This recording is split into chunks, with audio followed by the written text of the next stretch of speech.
ng dating Assistant District Engineer ng DPWH Bulacan 1st District ang dalawang senador sa umano'y mga anomalya sa ilang proyekto sa lalawigan. Live mula sa Batasang Pambansa Nagpapatrol, Vivienne Guliaviv. May mga ebidensya bang ipinakita ang nag-aakusa sa dalawang senador o puro salita lang? O puro salita lang.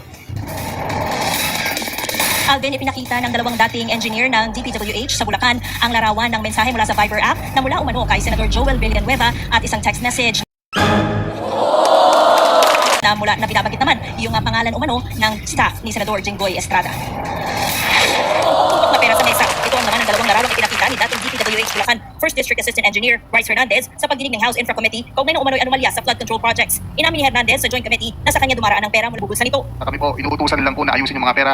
Itong amount na to para sa ganito, ihanda mo dyan, may pagbibigyan yan. Ganun lang po, sinesegregate po namin yung mga pera. Yun lang po. And the rest, kagaya nga po ng sabi ko, is ang politiko or yung proponent po, si Boss Henry lang po ang kausap. Para ba yan sa project o sa tao? As far as my knowledge is concerned, ibibigay po yan sa tao. Yung nga pong tinatawag na proponent, nakausap niya. Itinanggi ito ni dating DPWH Bulacan 1st District Engineer Henry Alcantara. Yung pera po na yun, nasa bahay na po yun. I think po, yung po ay pera ng contractor po na nakolekta, nagamit ang ibang lisensya, doon lang po dinala. At nagkatuwag po na picturean po yan. Nagkatuwag po na picturean po yan.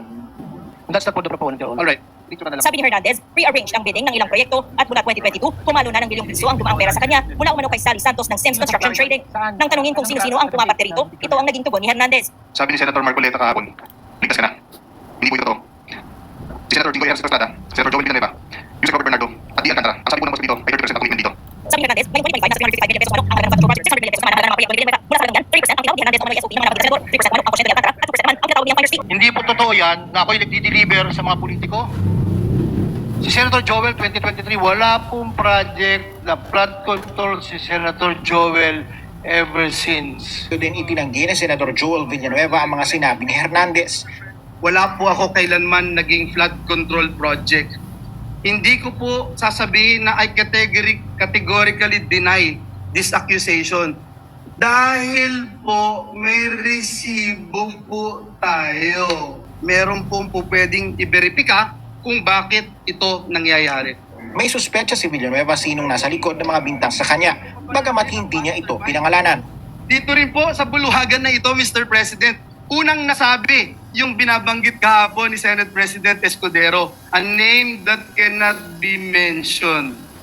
Walang iba kundi si Dracula na ginawang tagapagbantay ng kamera doon po sa National Blood Bank natin.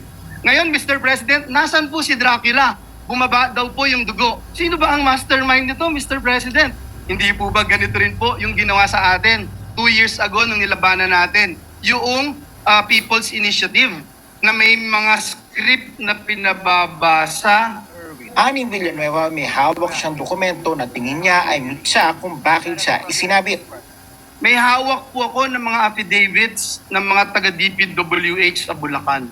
Pinakita ko po sa kanila at sabi ko, i-bring up ko po doon sa committee ni Senator Marcoleta.